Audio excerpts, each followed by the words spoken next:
17 জন মুসলমান পৌঁছে গেলেন পারস্য বাদশার সীমান্ত এলাকায়। পাহারাদারি করতে লাগলেন, সীমান্ত এলাকা ঘোরাঘুরি করতে লাগলেন। এদিকে পারস্যের বাদশা ঘোষণা করে দিল, কোনোভাবে যদি তোমরা মুসলমানকে পাও ধরে আমার কাছে নিয়ে আসবা, কোনোভাবে তাদেরকে হত্যা করবা না। তারা নাকি ঈমানওয়ালা, ঈমানের জন্য জীবন বিসর্জন দিতে পারে, কিন্তু জীবনের জন্য ঈমান বিসর্জন দিতে পারে না। তারা দুনিয়ার জন্যে ঈমানকে বিসর্জন করতে পারে না, বরং ঈমানের জন্য দুনিয়া বিসর্জন দিতে পারে। এমন ঈমানওয়ালা, এমন তাকওয়াওয়ালা, এমন সত্যের পক্ষে, এমন ধৈর্যশীল মানুষকে আমি পরীক্ষা করতে চাই। এই বলে পারস্য বাদশা গোয়েন্দা পাঠাইয়া দিল। আল্লাহর কি মানসা, আল্লাহর কি ইচ্ছা। 17 জন মুসলমান, সংক্ষেপ করে আপনাদেরকে বুঝাইয়া দেই। 17 জন মুসলমান একদিন আব্দুল্লাহ বিন হুযাফার নেতৃত্বে গভীর রাত্রে পারস্য দেশের সীমান্ত এলাকা পাহারাদারি করতেছেন। হঠাৎ করে পারস্যের গোয়েন্দাদের হাতে 17 জন ধরা পড়ে গেলেন। 17 জন মুসলমান ধরা পড়ে গেলেন। পারস্য বাদশার দরবারে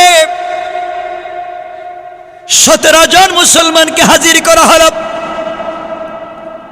বাদশাহ তাকাইয়া দেখলো কারো দাড়ি উঠেছে, কারো দাড়ি উঠে নাই। জিজ্ঞেস করলো, তোমরা কি সবাই বিয়ে করেছো? অধিকাংশ বললেন, আমরা তরুণ, আমরা আজও বিয়ে করি নাই। পারস্যের বাদশাহ জিজ্ঞাসা করলো, তোমাদের নেতাকে, তোমাদের লিডারকে? সবাই দেখাইয়া দিলেন সবার ছোট আব্দুল্লাহ বিন হুযাফা তরুণ, এই যে আমাদের নেতা। বাদশাহ তাকাইয়া দেখে কোনো দাড়ি উঠে নাই। মনে মনে ভাবলো, ওদের ঈমান তো লুণ্ঠন করা সহজ হয়ে যাবে, লোভ দেখালেই চলবে। বাদশাহ ডাক দিয়ে বলছে, আব্দুল্লাহ বিন হুযাফা, তাহলে শোনো, তোমাকে আমি বুঝাতে চাই, তোমাদের নবী তো ইন্তেকাল করেছেন। মনে করো তোমাদের নবী জিন্দা আছেন, শুধু মনে করো, বাস্তব না। মনে করো তোমাদের নবী জিন্দা, তার উপরে আক্রমণ হচ্ছে, তোমার কিছু যায় আসে না, প্রতিবাদ করবে না, এতটুকুন মনে করলেই চলবে। আব্দুল্লাহ বিন হুযাফা পারস্য বাদশার সামনে দাঁড়িয়ে গেলেন। কেমন ঈমান, কেমন সত্যবাদিতা বুঝাতে চাই।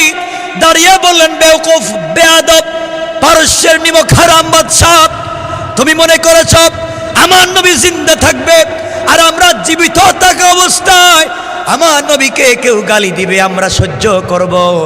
তুমি আমার বডিতে 1 কোটি তীর নিক্ষেপ করতে পারো, আঘাতে আঘাতে হত্যা করতে পারো, আমার নবীকে জিন্দা থাকা অবস্থায় কেউ গালি দিবে, জীবিত থাকতে 1 মিনিটের জন্য মেনে নেওয়া যায় না।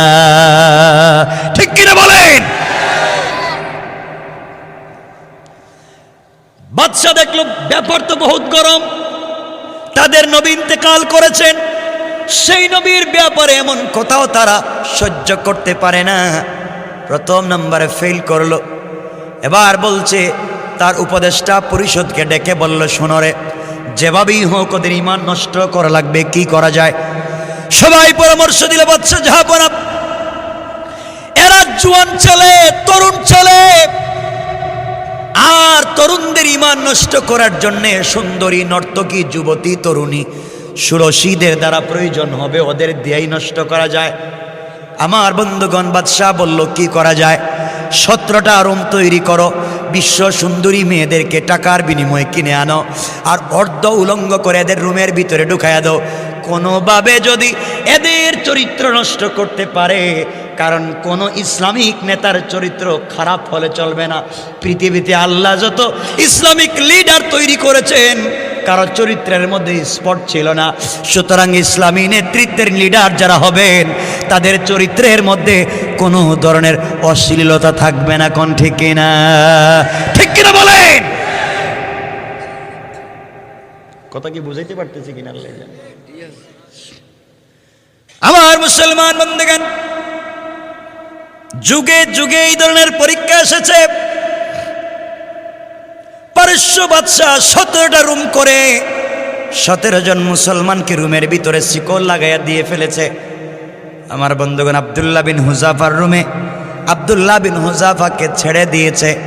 রাত্রবেলা বিশ্ব সুন্দরী মেয়েদেরকে টাকার বিনিময়ে কিনে এনে রুমের ভিতরে ঢুকাইয়া বলছে, যে ভাবেই হোক আব্দুল্লাহ বিন হুযাফার চরিত্র নষ্ট করো। বিনিময়ে যা চাইবা তাই পাইবা। আমার বন্ধুগণ, গভীর রজনীতে বিশ্ব সুন্দরী মেয়ে আব্দুল্লাহ বিন হুযাফার রুমে প্রবেশ করেছে। যেভাবেই হোক তরুণ নেতৃত্বকে ধ্বংস করে দিতে চায়। আজও বাংলাদেশের জমিনে তরুণ সম্ভাবনাময়ী তরুণ নেতৃত্বকে ধ্বংস করবার জন্যে সুকৌশলে নারীদেরকে পিছনে লাগাইয়া ধ্বংস করবার পায়ে তারা চলতেছে। ঠিক কিনা আওয়াজ করে বলেন? এই কৌশল দিয়ে কাজ হবে না। আমার বন্ধুগণ, যারা কৌশল করে দিনকে মুছে দিতে চায়, আল্লাহ রাব্বুল ইজ্জত ওয়াল জালাল বলছেন, ওয়া মাকারু ওয়া মাকারাল্লাহ ওয়াল্লাহু খায়রুল মাকিরিন। আল্লাহ রাব্বুল ইজ্জত ওয়াল জালাল বলেছেন, যারা কৌশল করে দিনকে মুছে দিতে চায়, ওরা জানে না ওদের কৌশলের চাইতে আমি আল্লাহর কৌশল আরো বড়। কোন সুবহানাল্লাহ, আল্লাহু আকবার বলেন। আমার মুসলমান বন্ধুগণ, গভীর রজনীতে আব্দুল্লাহ বিন হুযাফার ঘরে এই ষোড়শী তরুণী বিশ্ব সুন্দরী মেয়ে প্রবেশ করেছে। দামি স্প্রে ইউজ করেছে, পারফিউম ইউজ করেছে, অর্ধ উলঙ্গ অলঙ্কার জেওর অলঙ্কার আছে, জেওর আছে, অর্নামেন্টস আছে, জুয়েলারি আছে, এক্সট্রা ডিজাইন করে স্টাইলিস্ট হয়ে রুমের ভিতরে প্রবেশ করেছে। ঘরের ভিতরে প্রবেশ করে দেখে তরুণ নেতৃত্বের তরুণ নেতা আব্দুল্লাহ বিন হুযাফা জেলের ভিতরে দাঁড়াইয়া দাঁড়াইয়া তেলাওয়াত করে নামাজ পড়ে যায়। আল্লাহু আকবার বলেন, আল্লাহু আকবার। এই বিশ্ব সুন্দরী মেয়ে ঘরের ভিতরে প্রবেশ করে আব্দুল্লাহ বিন হুযাফার চতুর্দিকে একবার ঘোরাঘুরি করলো, কোনোভাবে আকৃষ্ট করতে পারে না, আকর্ষণ তৈরি করতে পারে না। শেষ পর্যন্ত বলল, ঠিক আছে। আব্দুল্লাহ বিন হুযাফার ডাইন পার্শ্বে উলঙ্গ হয়ে বসে পড়ল। সালাম তো ডান দিকে ফিরাবেন, আমাকে দেখলে হয়তো নামাজ নষ্ট হয়ে যাবে, এই চিন্তা করে বসে আছে। আমার বন্ধুগণ, আমার মুসলমান ভাইরা, আব্দুল্লাহ বিন হুযাফা দুরাকাত নামাজ পড়ে ডান দিকে সালাম ফিরাইয়া বাম দিকে সালাম ফিরাইয়া আবার আল্লাহু আকবার বলে আবার নামাজের মধ্যে দাঁড়িয়ে গেলে কে এসেছে কে বসেছে কারো দিকে তাকালেন না। আল্লাহু আকবার। মেয়ে চিন্তা করলো, ব্যাপারটা কি? আমাকে পাওয়ার জন্য কোটি কোটি টাকা মানুষ খরচ করে, আর আমি বেচারার রুমে বসে উলঙ্গ হয়ে বসে আছে, আমার দিকে তাকালো না। আব্দুল্লাহ বিন হুযাফা বললেন, আমি কোরআন তেলাওয়াত শুরু করলাম আর মনে মনে ভাবলাম আজকের দুরাকাত নামাজে কোরআনকে খতম করে ছাড়বই। আল্লাহু আকবার। মেয়েটা দাঁড়িয়ে আছে। আব্দুল্লাহ বিন হুযাফা নামাজ পড়তেই লাগলেন। সকাল হয়ে যাচ্ছে, কোনোভাবে মেয়েটা আকৃষ্ট করতে পারল না। ভোরবেলা রুম থেকে বের হয়ে বাদশার দরবারে দাঁড়ায়া বলছে, ও বাদশা জাহাপনা, টাকার বিনিময়ে কার কাছে আমাকে পাঠাইছিলা ঈমান নষ্ট করার জন্যে? এরা তো মানুষ হতে পারে না, এরা তো আল্লাহর রহমতের ফেরেশতা হবে, এদের ঈমান নষ্ট করা যায় না। আমি যদি আরো 1 ঘন্টা থাকতাম ঈমান তো নষ্ট করতে পারতাম না, বরং তার আকর্ষণে আকৃষ্ট হয়ে আমিও কালেমা পড়ে মুসলমান হয়ে যেতাম। আল্লাহু আকবার। চিন্তা করে ব্যাপার কি? ইল্লাল্লাযীনা আমানু ওয়া আমিলুস সালিহাত ওয়া তাওয়াসাউ বিল হক। হকের উপরে থাকো, ওয়া তাওয়াসাউ বিস সাবর। জালেমের জুলুমে ধৈর্য ধরো, ইনশাআল্লাহ ক্ষতিগ্রস্ত হবে না। আমার বন্ধুগণ, বাদশা দেখলো ফেল। কি ফেল না ফাঁস? কথা বলেন না কেন? ফেল। তৃতীয় নাম্বার বললো, আব্দুল্লাহ এদিকে আয়, এক কাজ করো, তোমাকে ছাইড়া দিব, তোমাদেরকে ছাইড়া দিব, একটাবার কালিমা ছেড়ে দাও, কালিমা ছেড়ে দিলে এই দেশের মালিক তোমারে বানায় দিব, পুরা পারস্য তোমার নামে লিখে দিব, আর আমার একমাত্র মেয়ে, এই মেয়েকে তোমার কাছে বিয়ে দিব, তুমি আমার মেয়ের জামাই, গোটা জিন্দগি দেশ তোমার। বলো না কালিমাটা ছেড়ে দাও। আব্দুল্লাহ ডাক দিয়ে বললেন, বাদশা তাহলে শোনো, তুমি তোমার পারস্যের কথা আমাকে বলেছ, আসমানের চন্দ্র সূর্য যদি আমার এক হাতে উঠাইয়া দাও, আর এক হাতে গোটা দুনিয়া রেজিস্ট্রারি করে দাও, সবকিছু লাত্তি দিয়ে ফেলে দিতে পারি, 1 মিনিটের জন্যে আল্লাহর কালিমা ছেড়ে দেওয়া যায় না। আল্লাহু আকবার। আমরা বলতে পারি আমাদেরকে হামলা মামলা জেল জুলুম আমাদের উপরে নির্যাতনের স্টিম রুলার চালাতে পারো, বিকলাঙ্গ হয়ে যেতে পারি, 1 কোটি গুলির সামনে দাঁড়িয়ে কালিমার পতাকা উড়ে যাব, ঠিক কিনা আওয়াজ করে বলে।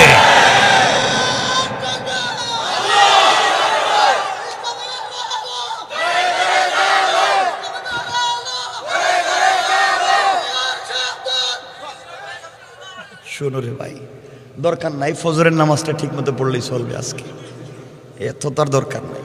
আগে শুরু করে নামাজ দিয়ে, বাকি কাজ বহুত পরে।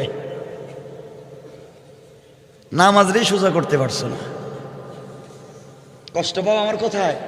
আমি আসিনি কোনোদিন, আর এভাবে কথাও বলি কম, কারণ আপনাদের ভালোবাসায় বসছি। আমার ভাইবু জানে আমি যেটা জুমা পড়াই, এটা হচ্ছে টোটাল এশিয়া মহাদেশের সব থেকে প্রাচীনতম মুসলিম স্থাপনা, বাংলাদেশের প্রথম মসজিদ। মসজিদের বয়সই তো 700 বছর। এখান থেকে লোকও হয় জুমায় কমপক্ষে 15 থেকে 20 হাজার।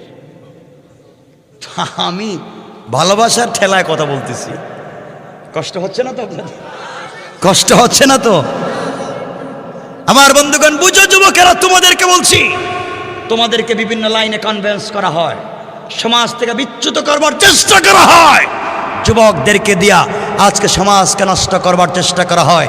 আমরা চাই এই সমাজকে লাইনে নিয়ে আসতে হলে লক্ষ লক্ষ আমরের দরকার নয়, জালেমের জুলুমকে ভেঙে চুরে চুরমার করে আল্লাহর তাওহীদের পতাকা প্রতিষ্ঠিত করবার জন্য একজন উমর হলেই চলবে, ঠিক কিনা বলে? একজন উমরের দরকার। আমার ভাইরা, আমার বন্ধুগণ, বাদশা দেখলো 3 নম্বরেও ফেল, পারে নাই, 3 নম্বরেও কাজ করতে পারে নাই। এবার পরামর্শ ডাকলো, কি করা যায়? টাকা দিয়েও পারলাম না, অস্ত্র দিয়েও পারলাম না, এদেরকে কোনোভাবে কেনার সুযোগ নাই। আমাদেরকে যদি কেউ বলতো হুজুর উল্টাপাল্টা কি 2-4টা কথা বলতে পারবেন, বললে আপনাকে ধানমন্ডি বনানি বাড়ি দ্বারা 10 শতক জায়গা দিন, 1 শতকের দাম 3 কোটি, 10 শতকের দাম 30 কোটি, আপনি কি 2-4টা উল্টাপাল্টা বলতে পারবেন? আমরা হলে বলতাম 2-4টা কি 2-4 বছর বলতে পারবেন। দিয়া দেখেন না, খালি টাকার দরকার, যা কইবেন তাই বলে দিন। এই হইছে আমাদের কন্ডিশনের কোয়ালিটি। আমার ভাইরা, যে কথা বলতে চাই শোনেন। সরকার আজ একজন আসবে, কাল একজন যাবে, আমাদের কিচ্ছু যায় আসে না। আপনাদেরকে বলছি, মারামারি করবেন না এগুলা নিয়ে, রাজনীতি নিয়ে। আল্লাহকে ওয়াস্তে সবাই মিলে দেশকে ভালোবাসবেন। দেশটা কিন্তু আমাদের, দেশটা আমাদের সকলের। দেশকে ভালোবাসতে হবে, কারণ স্বাধীন দেশের কি স্বাদ, যারা পরাধীন এদেরকে জিজ্ঞাসা করেন কি কষ্ট। এজন্য দেশ আমাদের সকলের। আল্লাহকে ওয়াস্তে দেশের ক্ষতি হয়, রাষ্ট্রের অবকাঠামোর ক্ষতি হয়, এমন কোনো কাজ খবরদার কেউ করবেন না। ইনশাল্লাহ বলেন না? আমাকে বলেন ইনশাল্লাহ বলেন। রাষ্ট্রের কোনো ক্ষতি করা যাবে না। আল্লাহ আমাদেরকে কবুল করুক। আসতে বললেন আমি সবই আবার তুই রাস্তা দিয়ে যায়, আর যাইব কোন দিক দিয়ে? সবই আবার তো এদিকে যায় নাকি?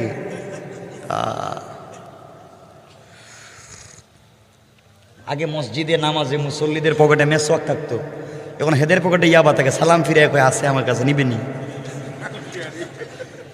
আর হাসতেছেন আপনারা, আমি বাস্তব বলছি তো। হ্যাঁ, সমাজ কই গেছে? আমার ভাইরা শুনেন, বাদশাহ দেখলো আব্দুল্লাহ বিন হুযাফাদের ঈমান নষ্ট করা যায় না।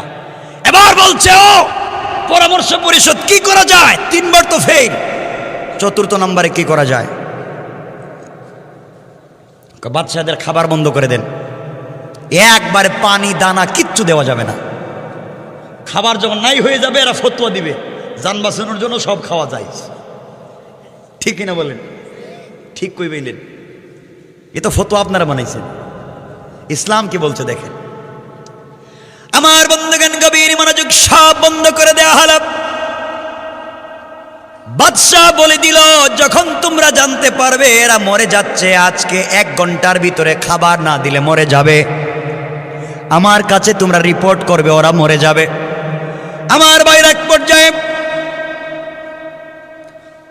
ডাক্তার লাগাইয়া দিল। 1 দিন 2 দিন না, দীর্ঘ 21 দিন পর্যন্ত হাত পা বাঁধা, খাবার নাই, পানি নাই। ইমানের জন্য তারা কত কষ্ট করলেন। 19 দিন পর্যন্ত কোনো খাবার নাই। 21 নম্বর দিনে ডাক্তার বলতেছে 1 ঘন্টার ভিতরে খাবার না দিলে 17 জন মরে যাবে। বাদশার দরবারে খবর পৌঁছে দেওয়া হলো। বাদশাহ 2টা খাবার 17 জন মুসলমানদের জন্য পাঠাইয়া দিল। আর ডাক্তারকে বলে দিয়েছে, ডাক্তার বলে দিবা কি খাবার আছে। মুসলমানদের সামনে খাবার পৌঁছে দেওয়া হলো। 21 দিনের না খাওয়া মানুষ, পানি নাই, দানা নাই, তাদের সামনে খাবার পৌঁছে দেওয়া হয়েছে। আব্দুল্লাহ বিন হুযাফা বললেন, কি খাবার নিয়ে এসেছ? একজন ডাক্তার বলছে, আব্দুল্লাহ রে, এক জায়গায় আছে মদ মিশ্রিত পানি, আর অপর পেয়ালায় আছে শুকরের বুনা গোশত। শুকরের বুনা গোশত আর মদ মিশ্রিত পানি, দুটোটা হালাল না হারাম? আওয়াজ কনি কানা দাইফা। কাফের বেঈমানেরা যত কৌশল করে, সবগুলা কৌশল আল্লাহর কাছে মশা মাছির চাইতে আরো বেশি দুর্বল। কোন সুবহানাল্লাহ। হযরত আব্দুল্লাহ বিন হুযাফা বললেন, কি বললি? ডাক্তার বলছে মদ মিশ্রিত পানি আর শুকরের ভুনা গোশত। আব্দুল্লাহ বিন হুযাফা বললেন, শোনো রে, দাঁড়াতে পারি না, বসতে পারি না, এত দুর্বল হয়েছি। তোমরা মনে করেছ মৃত্যুর সময় হারাম খাওয়াইয়া ঈমান নষ্ট করবে। এই কথা বলে হামাগুড়ি দিয়ে বসে গেলেন আব্দুল্লাহ বিন হুযাফা। 21 দিনের না খাওয়া যুবক হেলান দিয়ে বসে গিয়া ডাক দিয়ে বলছেন, বেয়াদব, 1 সেকেন্ডের ভিতরে হারাম খাবার চোখের সামনে থেকে সরাইয়া দে, নচেত একটা লাত্তি দিব, তোদের বাদশার মুখে গিয়া পড়বে। আল্লাহু আকবার। কাফেররা তো আশ্চর্য হয়ে গেল, ব্যাপার কি? মৃত্যুর সময় পর্যন্ত না খেয়ে মরে যেতে চায়। আমরা হইলে জান বাঁচানোর ফতোয়া দিয়া সবগুলা পেয়ালা খালি করে দিতাম। কতক্ষণ লাগে? এটাই তো করতেন। ঠিক তো, এটা তো বুঝি, ঠিক বললো ঠিক, না বললো ঠিক, এটা করবেনি, সব খালি করে দিবে।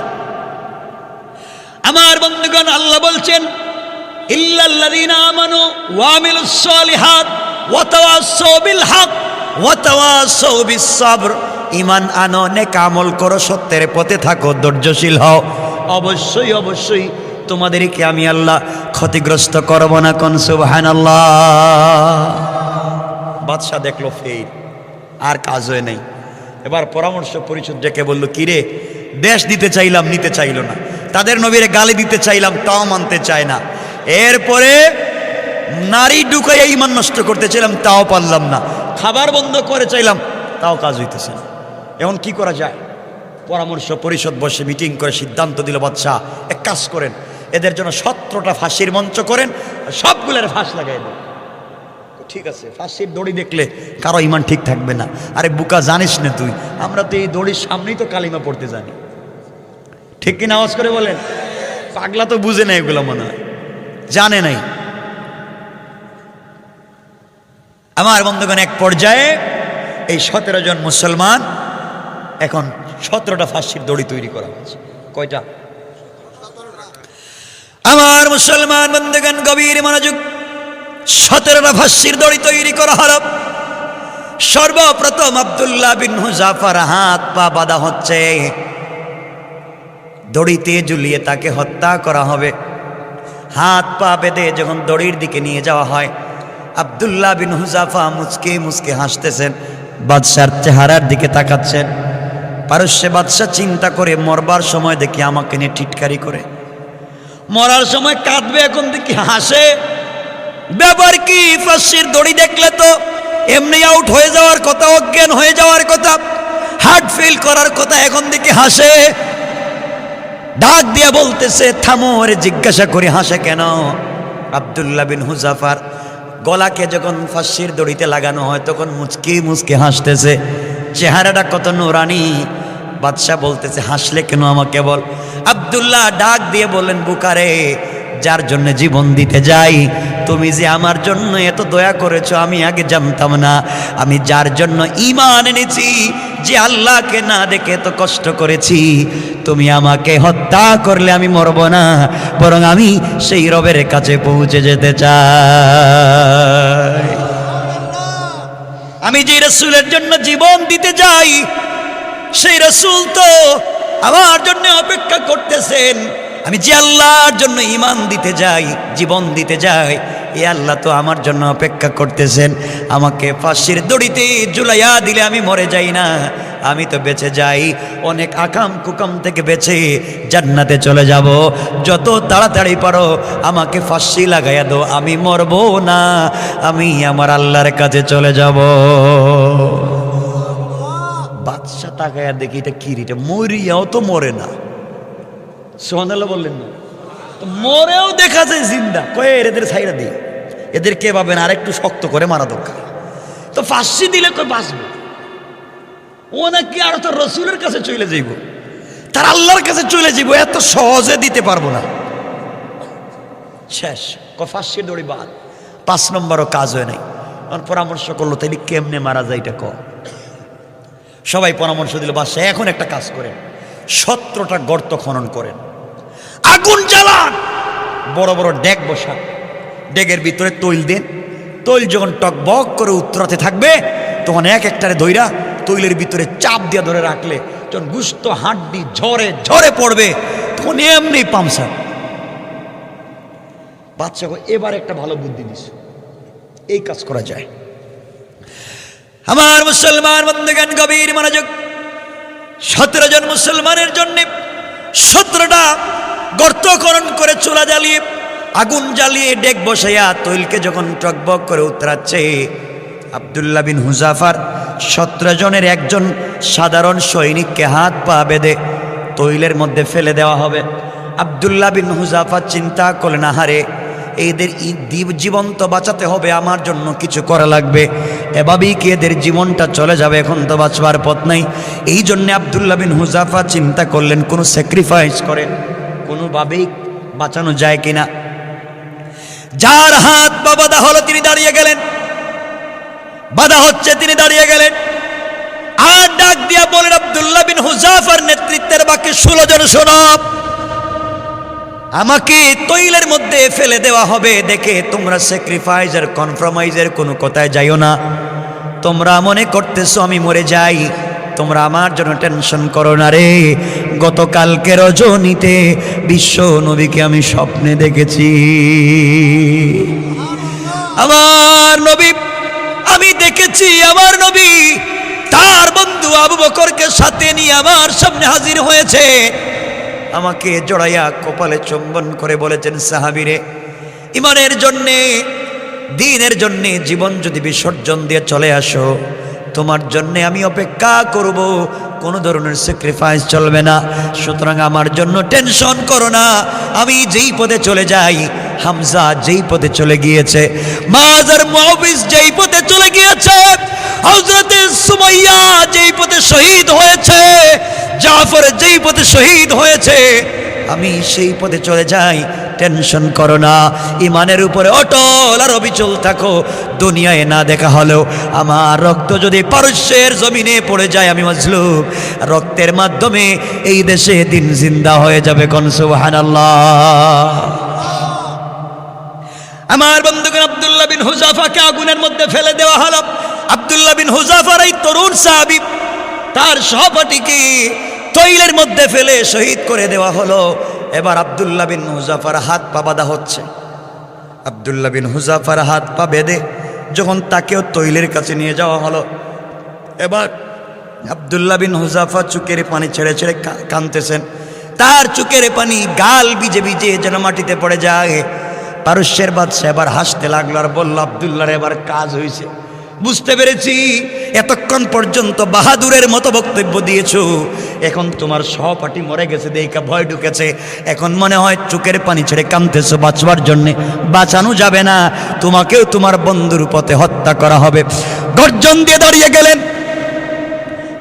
আর বাদশার খাঁচায় বন্দি থেকে বলেন, বেয়াদব আর বেওকুফ, তুই মনে করলি মনে হয় মৃত্যুর ভয়ে কাঁদতেছি? না রে, আমি মৃত্যুর ভয়ে তোমার সামনে কান্দি না, আমার বন্ধু শহীদ হয়েছে দেখে আমি কান্না করি না, আমাকে মেরে ফেলবে আমি কান্না করি।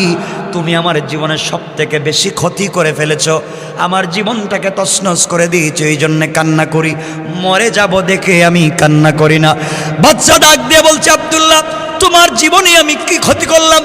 আব্দুল্লাহ ডাক দিয়ে বলছেন, পারস্যের বাদশা শোনো, আমার যে বন্ধুকে একটু আগে তুমি তৈলের মধ্যে ফেলে হত্যা করেছ, তার আর আমার ছিল বাল্যকালের বন্ধুত্ব ছিল, জীবনে সে আর আমি বন্ধুত্ব করে আজ পর্যন্ত চললাম।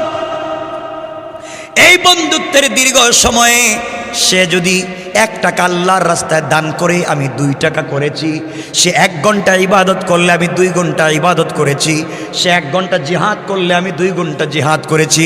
অর্থাৎ ইসলামের জন্য, দ্বীনের জন্যে আমরা 2 ভাই প্রতিযোগিতা করেছি, গোটা জিন্দগির প্রতিযোগিতায় সে আমি ফার্স্ট হয়েছি, সে সেকেন্ড হয়েছে।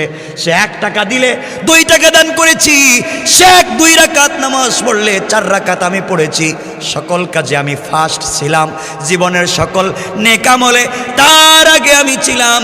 কিন্তু বেওকুফ বাদশা, তুমি আমার বন্ধুকে আমার আগে তৈলের মধ্যে ফেলে দুনিয়ার জমিন থেকে আগে বিদায় করে জীবনের শেষ নেক আমলে তাকে আমার আগে জান্নাতি প্রবেশ করবার সুযোগ দিয়েছ। জীবনের শেষ আমলে আমি ফেল করলাম, আমার বন্ধুর কাছে ফেল করলাম, আমার বন্ধু ফাঁস করলো, আমার আগে জান্নাতে পৌঁছে গেল। আহারে, তুমি যদি আমার বন্ধুকে না হত্যা করে আমাকে আগে ফেলে দিতে, তাহলে আমার বন্ধুর আগে আমি জান্নাতে পৌঁছে যেতাম। এই জন্য আফসোস করে কান্দি, কেন তার আগে আমার মরণ হলো না। আল্লাহু আকবার। বাদশা চিন্তা করে, ব্যাপার কি, এরা মৌতের সময় দিকে প্রতিযোগিতা করে, কে কার আগে মরবে এই নিয়ে প্রতিযোগিতা করে, তাহলে তারা মরেও দেখতেছে, মরে না, মরার সময়ও প্রতিযোগিতা। এবার বাদশা চিন্তা করলো, এদেরকে মাইরা লাভ নাই, সসম্মানে ছাইড়া দেওয়াই দরকার। আল্লাহু আকবার বলেন, আল্লাহু আকবার বলেন। এখন বাদশা তাদেরকে ছেড়ে দিবে। আমি বুঝাতে চাই কেমনে ছাড়বে, লম্বা আলোচনা। তাদেরকে এই যে জালেমের জুলুম থেকে এত কষ্টের ভিতরে বাঁচাইয়া রাখছেন, 1 নম্বর নেক আমল ইল্লাল্লাযিনা আমানু, 2 নম্বর ওয়া আমিলুস সালিহাত, 3 নম্বর ওয়াতাওয়াসাউ বিল হক, হকের উপরে অটল অবিচল